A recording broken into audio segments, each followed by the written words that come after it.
అదరగొట్టే కారం రంగు రుచి ఆచి కారం పొడి. ఇక్కడ ఉన్న తమిళనాడు నుంచి కేరళ నుంచి వచ్చిన మన సహోదరులు కామ్రేడ్స్ అందరికీ నా నమస్కారాలు.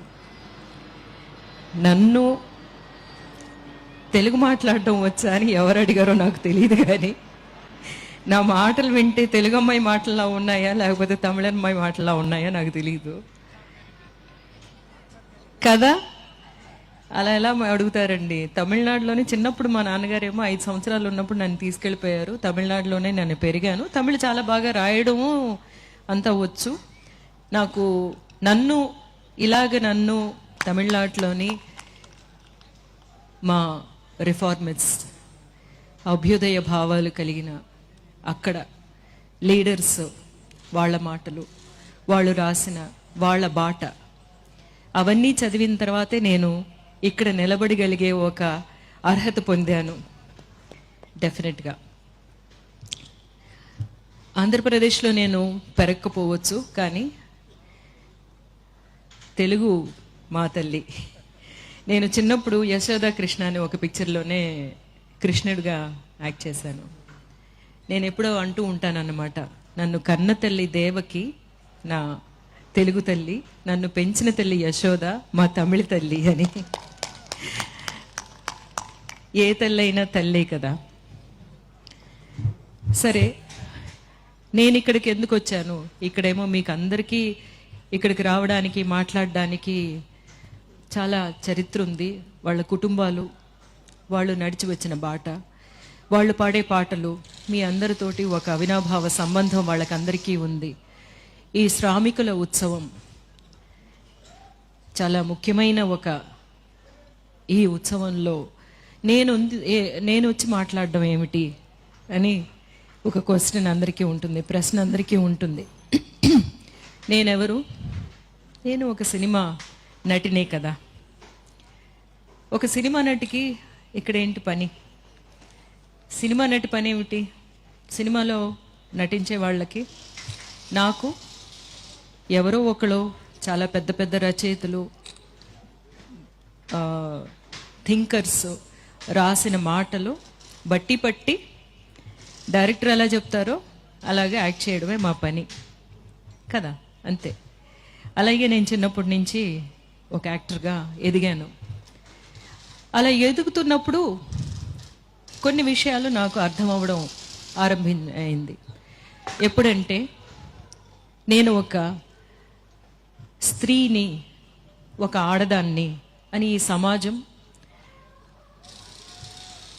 నాకు తెలియజెప్పిన రోజుని, నువ్వు స్త్రీ అంటే మగాడి కంటే నువ్వు తక్కువ, వాళ్ళకిచ్చిన చదువు నీకు ఇవ్వక్కర్లేదు, వాళ్ళకిచ్చే చాలా హక్కులు, వాళ్ళకున్న చాలా హక్కులు నీకు లేవు అన్నప్పుడు నేను ఆలోచించడం మొదలుపెట్టాను.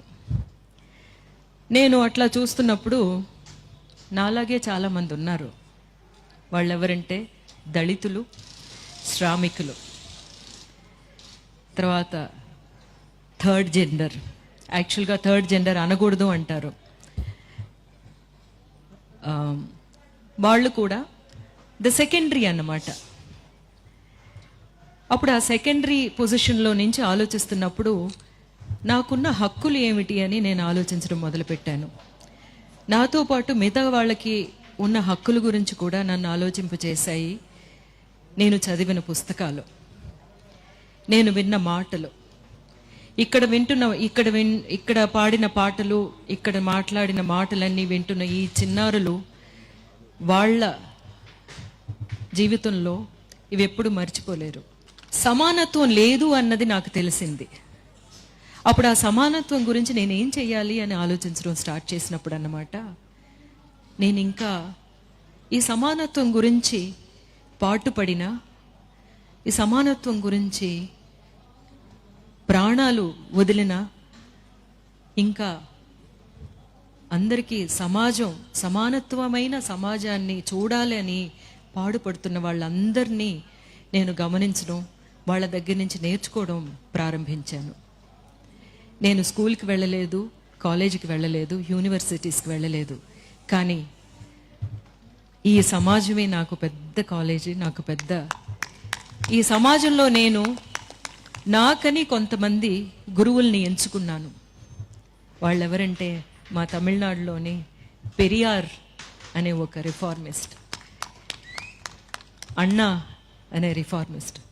ఆ తర్వాత చాలామంది మాటలు నాకు అంబేద్కర్, చాలామంది మాటలు నాకు చాలా నచ్చాయి. అంటే నన్ను ఆలోచింపచేశాయి, ప్రశ్నలో అడగింపచేశాయి, నన్ను ప్రశ్నింపచేసింది. నాకు ఇచ్చిన ఒక విషయాన్ని, ఆ పాత్ర, నాకు ఒక స్త్రీ అనే పాత్ర ఇచ్చేశారు కదా ఈ సమాజం. ఆ స్త్రీ ఎలా ఉండాలి అనే ఆ పాత్ర ఎలాగా మనకందరికీ ఎలాంటి విషయాలు నేర్పిస్తున్నారు చిన్నప్పటి నుంచి. పెరుగుతున్నప్పుడు ఏమంటారు, ఇలా కూర్చోవాలి, ఇవన్నీ వంటలు నేర్చుకోవాలి, ఈ పనులన్నీ నేర్చుకోవాలి. ఎందుకు? నువ్వు ఇంకొకళ్ళ ఇంటికి వెళుతున్నావు కదా, అక్కడ మా పేరు నిలబెట్టాలి, తల్లిదండ్రుల పేర్లు నిలబెట్టాలి నువ్వు. అందుకని ఒక ట్రైనింగ్ సెంటర్లోని ఒక అమ్మాయిని ట్రైన్ చేస్తున్నారు ఇంకొక చోటకి వెళ్ళడానికి కదా.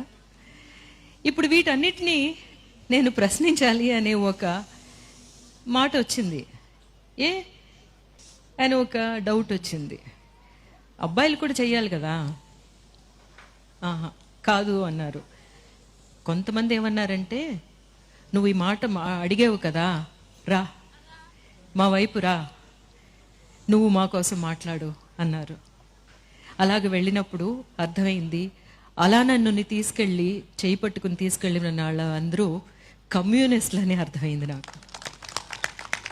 అప్పుడు నాకు అర్థమైంది, ఓహో నేను ఇంతవరకు మాట్లాడింది కమ్యూనిజం అన్నమాట. అప్పుడు నన్ను నేను నా కామ్రేడ్స్ తోటి చేయి కలిపాను. లేకపోతే కామ్రేడ్స్ నన్ను హక్కును పెట్టుకుని నడిపించడం మొదలుపెట్టారు. సరే, ఒక నటినే కదా, సినిమా యాక్ట్రెస్, నేనేం చేయగలను? నేను చేయగలిగింది ఒకటి ఉంది అని అర్థమైంది. నేను పడిన కష్టాలు కానీ, నా చుట్టూ ఉన్నవాళ్ళు, నేను చెప్తున్నట్టు అణగదొక్కబడిన వాళ్ళు నాలాంటి వాళ్ళే, నాకంటే ఇంకా ఎక్కువ కష్టాలు, వాళ్ళ గురించి నేను మాట్లాడవచ్చు. ఎందుకంటే నా మీద ఒక పెద్ద ఫోకస్, ఒక లైట్ పడుతుంది, ఒక సినిమా యాక్టర్ అన్న ఫోకస్ పడుతుంది. అలా ఫోకస్ని మనం దేనికైనా యూజ్ చేసుకోవచ్చు. కానీ నాకేమనిపించిందంటే, ఈ ఫోకస్ని మనం యూజ్ చేసి మన వాళ్ళ గురించి మనం బతుకుదాము అని అనిపించింది. అలాగన్నమాట, నా కళ ద్వారా, నా మాటల ద్వారా, నా ప్రెజెన్స్ ద్వారా మేము ఉన్నాం మీతో, మీ గురించి మాట్లాడడానికి మేము ఉంటున్నాం. మీకు ఏదైనా ప్రాబ్లం వస్తే దాన్ని ఒక మ్యాగ్నిఫై చేయడానికి ఒక మైక్ లాగా ఉంటాను అని స్టార్ట్ చేసిన ఒక ప్రయాణం అన్నమాట ఇది. ఈ ప్రయాణంలో చాలా చాలా విషయాలు తర్వాత తెలిసాయి. అణగదొక్కబడే వాళ్ళ గురించి, అణగదొక్కే వాళ్ళు ఏమిటేమిటి చేస్తున్నారు అని, ఏ విషయాలన్నీ మనకి ఎదురుగా తిప్పుతున్నారు అనేది. అంబేద్కర్ ఏం చెప్పారంటే, ఒక కుటుంబంలో, ఒక సమాజంలో ఉన్న స్త్రీని మనం ఎట్లా నడుపుతున్నామో, తనని ఎట్లాగా ఏ దారిని పట్టించాలి అనే విషయంలోని ఎక్కువగా అందరూ ప్రయత్నిస్తున్నారో, ఆ విషయాలన్నీ మారిస్తే చాలు మన సమాజం చాలా సమానత్వమైన సమాజం అయిపోతుంది అని చెప్పి. దానికి కారణం ఏంటంటే, ఒక స్త్రీ ఒక కుటుంబంలోని అన్నీ చెప్పి పెంచుతుంది. ఒక కొడుకు కూడా నువ్వు ఈ పని చెయ్యొద్దు, ఆడదే ఈ పని చెయ్యాలి అంటే అమ్మని నమ్ముతున్నాడు కొడుకు.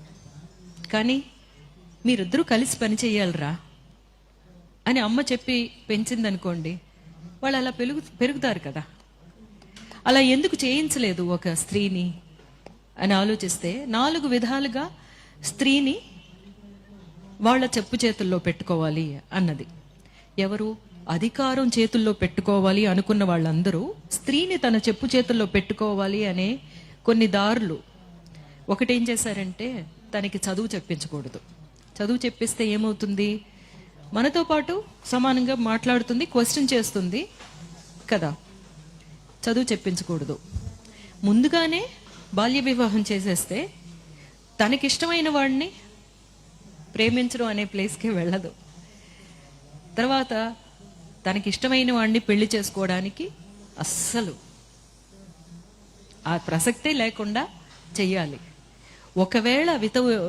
ఒకవేళ ఏదో ఒక విధంగా విడో అయ్యిందనుకోండి, మగాడైతే రీమ్యారేజ్ ఉంది, కానీ ఆడది చేయకూడదు. ఇంకొక విషయాన్ని, ఒక చాలా పెద్ద ఒక మాయని ఇచ్చారు. దేవుళ్ళు ఉన్నారు, దేవుళ్ళ తర్వాత దేవుడు నీ భర్త అనమాట. అప్పుడు వాళ్ళు ఏం చెప్తున్నారో అవన్నీ నువ్వు చెయ్యాలి. చేయకపోతే ఏమవుతుంది? దేవుణ్ణి నువ్వు ధిక్కరించినట్టు, నీ మతాన్ని నువ్వు ధిక్కరించినట్టు, నీ సంస్కృతిని నువ్వు ధిక్కరించినట్టు అని ఒక మాయలోని స్త్రీని పెడితే ఏం చేస్తుంది? మన కుటుంబం బాగుండాలి అంటే పొద్దున్నే లేవాలి, అందరికంటే ముందు లేవాలి, అందరికంటే తర్వాత పడుకోవాలి అన్నది. ఇలాంటివే. సో ఇవన్నీ మీరు క్వశ్చన్ చేయండి అని అన్నారు అంబేద్కర్. నేనెందుకు చదువుకోకూడదు? నేనెందుకు మిమ్మల్ని ఒక ఫస్ట్గా పెట్టి నన్ను నేను సెకండరీగా ఎందుకు ఆలోచించాలి? దానికి మీరు యూజ్ చేస్తున్న ఒక టూల్ ఏమిటి? ఒక ఆయుధం ఏమిటి? ఆ ఆయుధం మీకు దేవుడి నమ్మకం ఉన్నది అందరికీ వాళ్ళ చాలా చాలా ప్రైవేట్ విషయం అన్నమాట. ఒక ప్రేమలాగా దేవుడి భక్తి ఉన్నవాళ్ళు, వాళ్ళకి అది కావాలి అనుకుంటే ఆ నమ్మకం వాళ్ళు ఉండొచ్చు. కానీ అది మిగతా వాళ్ళ మీద రుద్దడం, కానీ అందులో ఇలా చెప్పారు, ఇందులో నువ్వు ఇలా ఉంటేనే నువ్వు చాలా పెద్ద పత్ని వ్రతవి అనే విషయాలన్నీ చెప్పేసి మనల్ని అట్లా. కానీ మీరు ఇవన్నీ అర్థం చేసుకోండి. ఈ విషయాలన్నీ ఎందుకు పెట్టారు? ఎందుకంటే ఒక కులంలోంచి ఇంకో కులంలోకి వెళ్ళకూడదు, వాళ్ళని పెళ్లి చేసుకోకూడదు, చేస్తే ఏమవుతుంది అనేది ఇంకా మన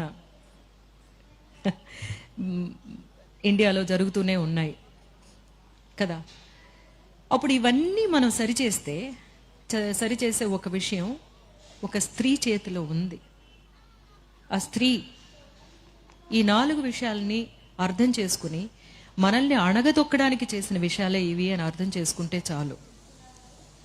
నెక్స్ట్ 2-3 జనరేషన్లోనే అందరినీ మనం ఒక విధమైన ఆలోచనలోకి తీసుకురాగలం. సరే, ఈరోజు ఇది చాలా ఇంపార్టెంట్గా, నేను నిన్న ఒక జెండర్ ఈక్వాలిటీ గురించి మాట్లాడారు అన్నారు, కానీ నేను ఇక్కడికి వచ్చింది ఒక స్త్రీగా మీతో మాట్లాడాలి అన్న ఒక కారణం కూడాను. ఇవన్నిటినీ మనం ఇప్పుడు ఇంత శ్రామికులు ఉన్నారు, వాళ్ళ గురించి అన్న అన్న అన్నే అనే పాటలు పాడారు, కానీ ఎవరైనా ఒక అక్క అని పాటలు పాడారా అని ఎప్పుడు ఆలోచిస్తూ ఉంటాను నేను. ఎన్ని పాటలు అన్న, ఆయన మాత్రమే శ్రమిస్తాడా? ఆయన శ్రమించి వచ్చి ఆ డబ్బులు తీసుకొస్తున్నారు. అహోరాత్రులు ఇంట్లో శ్రమించే అక్కని పట్టించుకోడు. మనం జీతాలు లేని శ్రామికులమే కదా, పుట్టుకతో శ్రామికులమే, అవునా? ఎందుకలా అవ్వాలి? అవ్వక్కర్లేదు. నువ్వు కూడా వంటింట్లోకి వెళ్ళి ఆ బియ్యం నీళ్లలో పోస్తే ఆ బియ్యం ఉడుకుతుంది. ఆడదాని చేయి తగితేనే ఆ బియ్యం ఉడుకుతుందా? ఆ బియ్యం అంటుందా నీతో? నువ్వు మగాడివి, నీ చేతితో వేస్తే నేను అన్నం అవ్వను, ఆడ చెయ్యి తగిలితేనే నేను అన్నంగా ఉడుకుతాను అని అంటుంది? అది లేదు కదా. సో నెక్స్ట్ జనరేషన్కి మనం చెప్పాల్సిన విషయాలు ఇవన్నీ అని మన కామ్రేడ్స్కి కూడా అప్పుడప్పుడు చెప్తూ ఉండాలి అన్నమాట. అది మిగతా శ్రామికుల గురించి ఇన్ని గొంతు దించుకొని పాడేవాళ్ళు, మా గురించి కూడా ఇంట్లోకి వెళ్ళి కొంచెం పనులు చేసి పెట్టండి. ఇప్పుడు సమీపంలో గర్ల్ ఫ్రెండ్ అని ఒక పిక్చర్ చూస్తుంటారు. ఆ పిక్చర్లో ఉన్న ఒక్క సీను మీ ఇళ్ళకి వెళ్ళితే మీ అమ్మో, మీ అక్కో, మీ అత్తో వాళ్ళందరూ ఆ క్యారెక్టర్లో కనిపిస్తారు కదా. అప్పుడు మీరు ఇక్కడ బయటకు వచ్చి ఇంత అభ్యుదయ భావాలు మాట్లాడుతున్న వాళ్ళు కూడా ఇంటికి వెళ్ళినప్పుడు మీరు ఎలా ఉన్నారు మీ మీ ఇంట్లో ఉన్న శ్రామికులతోటి అనేది ఆలోచించండి. చాలామందిని నేను చూశాను, ఇంట్లోనే అందరికీ అన్ని పనులు పంచుకుని చేసుకునే చాలా కుటుంబాలని నేను చూశాను. బట్ నేను ఇంకా ఇక్కడ ఇలా చెప్పకపోతే మిగతా వాళ్ళకి అర్థం అవ్వదు. అందుకని మిమ్మల్ని గాయపరచాలని కాదు. ఈరోజు తీసుకున్న ఒక ముఖ్యమైన విషయం గురించి కూడా మాట్లాడాలి. మాదక ద్రవ్యాలు మనకి ఇప్పుడు ఉన్న సొసైటీలోని మనల్ని కంట్రోల్ చేయాలి అనే విషయాల్లోని ఇది ఒకటి మీకు చాలా ముఖ్యమైన విషయంగా తీసుకుంటున్నారు అని అనిపిస్తుంది నాకు. యంగ్స్టర్స్ని ప్రక్కదో పట్టించడానికి వాళ్ళ సెన్సెస్లో ఉంటేనే కదా వాళ్ళు బాగా చదువుకోవాలి అనే విషయానికి వెళతారు. చదువుకుంటే అందరూ చదువుకుంటే పల్లకులు అందరూ ఎక్కేస్తే పల్లకి మోసేది ఎవరు అని అడుగుతున్నారు. నేనేమంటానంటే పల్లకిలోని ఎవరు ఎక్కొద్దండి, మనం అందరూ కలిసి సమానంగా నడిచి వెళదాము అని అనాలి. మనం ఆ పల్లకెందుకు అనేది మనం అడుగుతామని, ఆ పల్లకులు మేము మొయ్యమని చెప్తామని మనల్ని ఎట్లాగా, మన పిల్లల్ని, మన యంగ్స్టర్స్ని ఎట్లాగా తప్పుదోవ పట్టించాలి అనేది చూస్తున్నారు. వీటికన్నిటికీ మనం మన సంఘంలో, మన సమాజంలో ఉన్న ప్రతి ఒక్కరూ చాలా చాలా చాలా క్లియర్గా గమనించాలి. మన పిల్లల్ని మనం మంచి దారి పట్టించాలి అని చెప్పి అంటున్నాను. ఎందుకంటే అది ఎలా వస్తుందో తెలీదు. ఫ్రెండ్స్ ద్వారా వస్తుంది. ఫ్రెండ్స్ ఒకళ్ళు నేను చేస్తున్నాను రా, నీకేంట్రా భయం అంటారు. ఆ ఫ్రెండ్స్ మధ్యన ఉండే ఒక స్టైల్ కోసం, నేను మీతో సమానం అని చెప్పుకోవడం కోసం ఫస్ట్ టైం వెళుతుంది. ముందుగానే చెప్పాలి, మీరు ఇంకొకళ్ళు దొంగతనం చేయకూడదు అనే విషయాన్ని మనం చిన్నపిల్లల నుంచి చెప్పి పెంచుతున్నట్టు ఇలాంటి విషయం నేను ఎవరైనా చెప్తే వద్దు అని చెప్పడం మాత్రమే కాదు, మీ కుటుంబంలో ఎవరైనా ఒకళ్ళు ఉంటారు, వాళ్ళని ఎగ్జాంపుల్గా చెప్పి మాకు ఇలా జరిగింది, ఆయన పోయిన తర్వాత వాళ్ళ ఫ్యామిలీ ఎలా ఉంది చూడండి అని వాళ్ళనే సమరులుగా తయారు చేయాలి. ఈ ప్రాబ్లంని మనం ఇలా తప్ప వేరింకే విధంగా ఎరాడికేట్ చేయలేం. ఆఫ్ కోర్స్ ఫోర్సెస్ ఏమో పోలీస్ కానీ లేకపోతే సిస్టమ్ కానీ దాన్ని క్లియర్ చేయాలి అనేది మనం డెఫినెట్గా చెప్తూనే ఉన్నాము. కానీ కుటుంబంలో ఉండే వాళ్ళకే, ఎస్పెషలీ పేరెంట్స్కే, తల్లిదండ్రులకే తెలుస్తుంది తన బిడ్డ ఒక చిన్న తేడా కనిపిస్తుంది.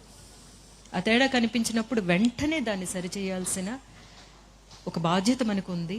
మనం చెయ్యాలి, ముందుగానే చెప్పాలి.